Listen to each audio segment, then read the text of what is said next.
Welcome everyone to the Minnesota Twins franchise on MLB The Show 17. My name is MrHurriicane and this is episode 43.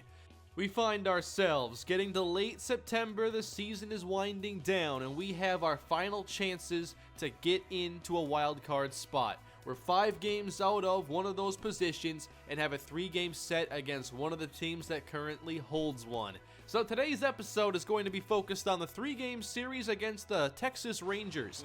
And I'd like your feedback down below on what you think about this format. It's the same format I used for the last episode, which was the AA championship that we played. And I just like this format for going through an entire series, and I think it makes the episodes more action-packed.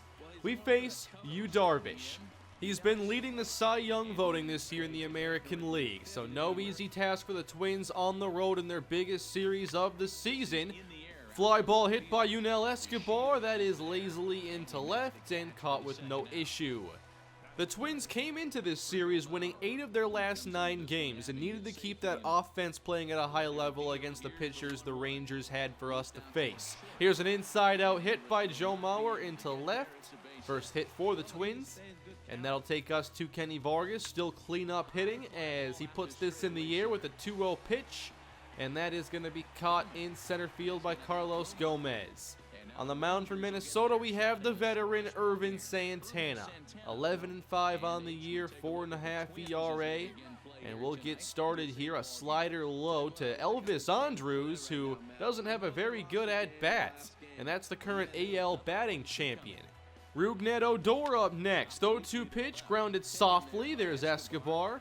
Easy play. Both pitchers do a good job in their opening frame. Let's take it into the second. This is Jorge Polanco. 1 down, and the big breaking ball. That's so slow. I was not ready for Darvish's 12-6 because it's so much slower than his fastball. But he ends up losing this at-bat by hitting Polanco on the right leg. So that takes us to Eddie Rosario, another hitter who's done really well over the last couple weeks. Darvish missing inside with the fastball, 3-1. And a line drive from Rosario deep to center and caught near the track by Gomez. And I thought that was going to be at least touching down, so Polanco gets doubled up, and that's it for us in the second. Let's go bottom of the frame. Adrian Beltre up, and they're trying to get a hit and run. That's not going to work. Joey Gallo not even close to taking second base. Santana 0-1 up the line to Joe Mauer, and both pitchers do a good job keeping things scoreless in the opening 2 frames. However, in the third, the Twins do get a double and a single from Mauer and Vargas, giving a chance here to Max Kepler. But that 12-6 gave our lineup a lot of problems early. 0-2, we're not going to swing at this one in the dirt. Blocked by the catcher. 1-2 again inside, another hit by pitch for Darvish. This time, he just lost control of the breaking ball, and this didn't come even close. So the bases are loaded. Jorge Polanco, nobody down. He puts it on the ground, and that is a double play ball. Twins do get the run, but getting 1 run here in this situation against a pitcher like Darvish is not what you want to see. In the bottom of the 4th, Rangers get a similar situation. 2 aboard, 1 down. Beltre into left field. And Rosario's going to hold the runner at third here with the throw, but they're loaded. Santana 0-1, grounded to first base. Mauer flips it on to second, quickly back to him for the double play, and the Twins keep the Rangers off the board. We'll take it to the 6th now as Darvish settled in and shut down the Twins for a lot of the game. Kepler here grounds one just in front of the catcher and can out-hustle the throw, giving the Twins another 2-on scenario. Mauer on second base. Again, we see Jorge Polanco squares up on this one. Line drive into left, and the Twins load them up for the second time. That's enough for the Rangers to take Darvish out of the game. He lasts only 5 1/3 with 4 strikeouts. Twins looking to break the game open now against the Ranger bullpen. It's Eddie Rosario. 2-2 inside with a circle change. Rosario faces the payoff pitch and sends it up the middle on the ground. 1 scores, and the Twins decide at the last moment to hold the runner at third base, and they keep them loaded. This time the opportunity for Eduardo Escobar up the middle, but it can't sneak through, and the Rangers get another bases-loaded double play to limit the damage. 2-0 Minnesota. Is that enough? Santana going strong into the 6th here against Carlos Gomez. Full count. Gomez whiffs on the fastball that hit the inside corner. Rougned Odor up next. Base is empty and Santana still painting the corners with the changeup. 2 apiece and the changeup misses wide. Payoff. Upstairs and it clips the zone. Fastball gets the call. That would be it for Santana. 6 shutout innings, 4 hits allowed, and following that in the 7th inning, the Twins get a couple more on the board. They end up with a 4-run 7th inning, and that helps carry them to a Game 1 victory. Not bad, especially against the ace of the Rangers. Darvish did pretty well against us, but we still took him out of the game way before Texas would have liked to see. So a successful day again for the Twins, now winners of 9 of their past 10 games. That also shrinks the Rangers' wildcard lead to just 4 games with 2 more to go. Let's head into Game 2 now. Tyson Ross on the mound for the Texas Rangers, facing Fernando Romero for the Twins. Very respectable numbers for Ross. A 3.93 ERA only gets him a 6-10 record. Rangers need to get that run support for their pitchers. We hope they don't in this series, as Escobar puts this in the air. And that was it for the Twins in the first. Nothing going there, so we're on to Romero, whose numbers have trailed off recently, and that's been the case for really all of our young pitchers. It's been tough to see. Andrews opens up the Texas inning with a base hit into right field, which helps out his league-leading average. Nomar Mazara is second. Texas could take home a lot of awards this year. 2 very good contact hitters up. Andrews here with the wild pitch, and that nearly got into the outfield, but the Rangers quickly get a runner in scoring position. Here is Mazara, fly ball into center. Buxton can track that one down with ease, and Andrews does not test the arm. Odor to bring him in. Fastball hits the inside corner at 96, and then he chases one on the outside. Looking to finish things, and the best pitch of the at-bat perhaps wasn't a strike. 3-2, now a swinging miss, 97-mile-per-hour heat from Romero. First inning again, nets no runs. Here's Jorge Polanco. We've seen plenty of his at-bats today. Pretty hard hit to second base, Odor to first. Twins can't get anything in the first 2 innings. Tyson Ross started fast, didn't use a lot of pitches. Bottom of the second now, the shift again proves to be effective for the Twins as they get Gallo out. And with 2 down, 2-2 count, a lazy fly ball that Eddie Rosario will race in to make the catch. No score in the first 2 innings, so let's head to the 3rd here, simming with 3 straight singles from Minnesota. So here's Byron Buxton with another bases-loaded chance in this series. First pitch, drilled to right, ton of carry, and it gets over the fence for a grand slam. Byron Buxton, where'd that come from? This contact did not make me think it was going to be a grand slam initially. I thought it'd be a flyout. But it's hit just hard enough to make it into the first row of seats in the outfield. Twins get the big 4-run swing that I never expect from this lineup. But it's what we need to make the playoffs. Romero, let's go into the 5th inning. Adrian Beltre 0-2, pops it up. Buxton has to run now. He shows the Rangers both his power and speed. Then we have a 1-out fly ball into left, and Rosario has to do exactly what Buxton just did. 2 outs there for the Twins. Can Romero end the 5th cleanly? Slider is in there. 0-2. Fastball on the corner. Twins pitching doing a really good job in the first game and a half of this series, but they've got to finish. Rougned Odor up in the 6th with runners at the corners, but 2 down. Again, good command of that fastball for Romero, but Odor hits one squarely into the right center gap, and Buxton can't track it down. It's an RBI double, plating 2 runs for the Rangers, cutting this lead in half. Romero stays in the game to try finishing off the 6th. Slider on the outside.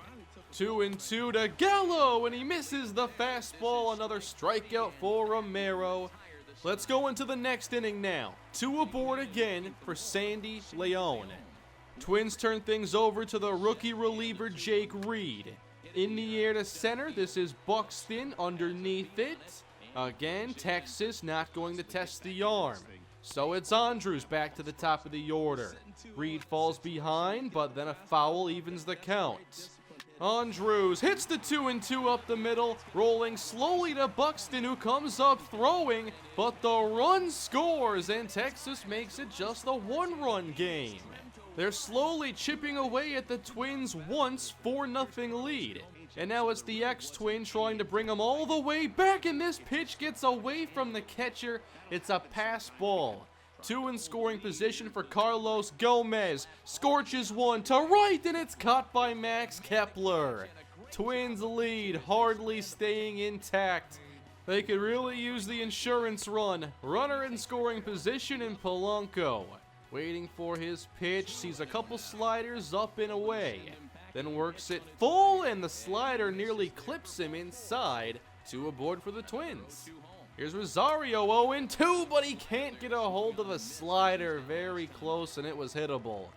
How about Eduardo Escobar? He will ground it to second. Another double play for Escobar. He hit one in the first game of the set. So it's just a 1-run lead now for Buddy Boshears. 2.9 ERA. Doing really well against lefties this season, but that won't stop Nomar Mazara from getting one through the infield. The hitters here toward the top of the order started really producing for the Rangers. Rougned Odor had the first 2 runs scored of the game on a double. 1-2, and he whips on the curveball. Big strikeout for Boshears. You still got to deal with Adrian Beltre, however. Full count with 2 away, and he looks at the sinker on the outside. Big 8th inning for Buddy Boshears.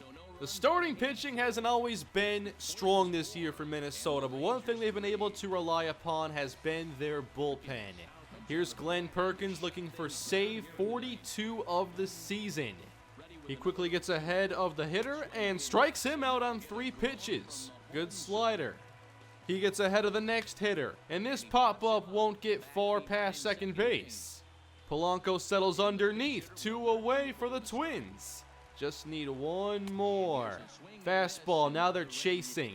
Down to their last strike, and Perkins ends the game with a fastball on the outside. Twins take the first 2 games from the Rangers. Now it's just a 3-game wild card lead. Again, we faced a good pitcher. We just happened to get 1 big swing to score all of our runs. Without that Buxton grand slam, we probably easily lose this game. Hitting is still pretty inconsistent for us. But now we go into Game 3 against Cole Hamels, who isn't putting up the numbers that he once did. 11-10, 4.5 ERA, very similar to what Irvin Santana is putting together. Again, here in the first, we have Joe Mauer grounding out to Odor. Twins can't get anything going in the opening frame. And for us, Steven Gonzalez takes the mound. His ERA has also gotten a bit out of control at 4.75. Andrews opens this game, giving us a soft pop-up. We'll take care of that. Thank you very much. Then with 1 down, how about Carlos Gomez wildly giving Gonzalez his first strikeout of the day. Then the 0-2 to Joey Gallo, knuckle curve right at the knees. Gonzalez starts out strong. Let's go into the second inning for Minnesota. Rosario puts a jolt behind this, but it's sneaking foul, and it can't hit the pole. Rosario trying again, but the sweeping curve gets past him. The swing a bit early. 2 down for Jorge Polanco. He sees that curveball upstairs, sends it deep to center, but Gomez tracks that down. Hard to get anything past these center fielders. Let's head to bottom 2 now with Adrian Beltre lacing a single into left. He had some tough plate appearances in this series. Rangers now trying to move him along, but the middle of this order really didn't do much against us. There's another strikeout for Gonzalez. 0-1 to the next batter, trying to go past Escobar, and he'll flash the leather and make a great throw across the diamond. Twins again don't allow any runs in the first 2 innings. In the third, Minnesota does get a triple from Byron Buxton to plate their first run. But in the bottom of the frame, Gonzalez gives up back-to-back singles, giving Joey Gallo a chance. Gonzalez 2-1. Gallo waves at the fastball. And then the 2-2 is a foul tip into the glove of Jason Castro. Neither offense really did much in the early goings of this game, so we'll take it into the 6th. Neither Darvish nor Ross made it through the 6th inning against this lineup, but Hamels got his chance. Easy pop up there for Escobar, gives him an 0-for-3 stat line. Then it's Joe Mauer line drive, caught at second by Odor. A good pitchers duel we had going here between two pitchers who had ERAs near 5. In the 6th, single here by Odor into center. Once again, Rangers getting almost all of their production from their top 4 hitters. But at the same time, they struck out a lot. Joey Gallo once again. To follow, it's Adrian Beltre on the ground to Yunel Escobar. On to second, no problem there, turning 2. 6 good innings for each pitcher. In the bottom of the 7th, Gonzalez finally got into trouble, allowing a couple hits, so that brought in the Twins bullpen. We turn things to Tyler Duffy now, his first appearance of this series, 3.06 ERA, and he gets the pop-up almost immediately.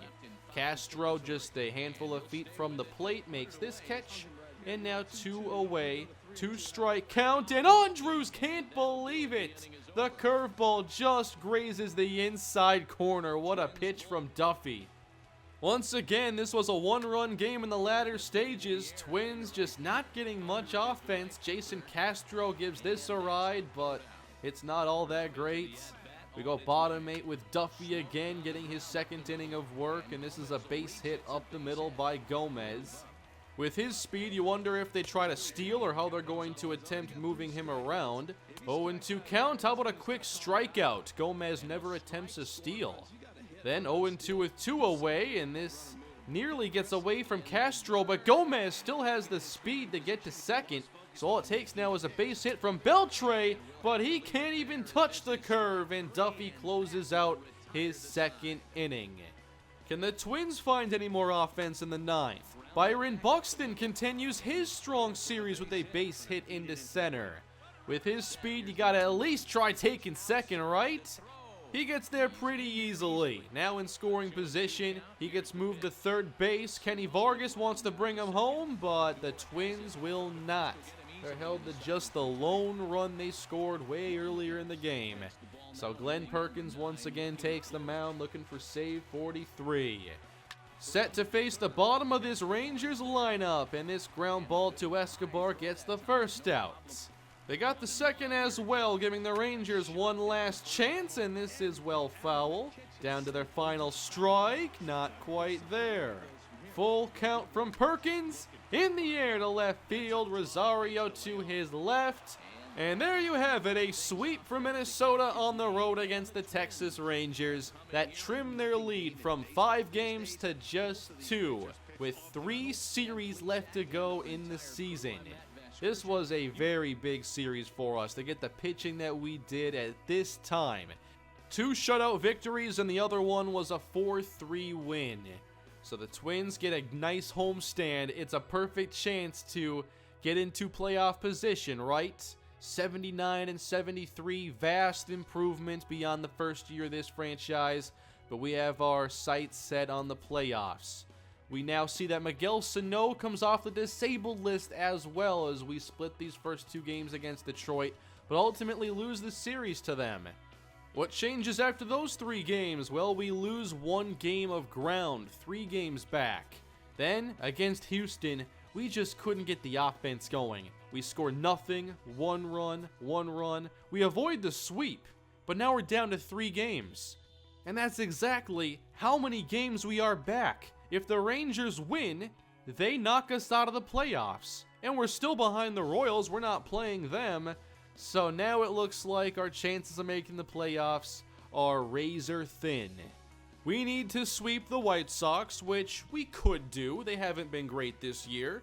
However, the Rangers would also need to be swept, and the Royals would need to make sure they didn't get into that final seed. So our chances of making the playoffs are not very good, but we are still going to go through the final series of the season, see how many wins the Twins can get to, and wrap up the second year of the franchise. I hope you enjoyed today's episode. Again, leave your feedback down below. Did you like this more than the usual episodes where I play one full game and maybe part of another? I like the idea of focusing on a particular series, or maybe a full game if it's a very important game, or maybe opening day. I'm trying to get the formula a little bit better so that when MLB 18 comes out, the franchise can be a little bit more regular and stronger. So leave your feedback down below. Don't forget to please leave a like and subscribe to the channel, and I'll see you next time. Have a great day.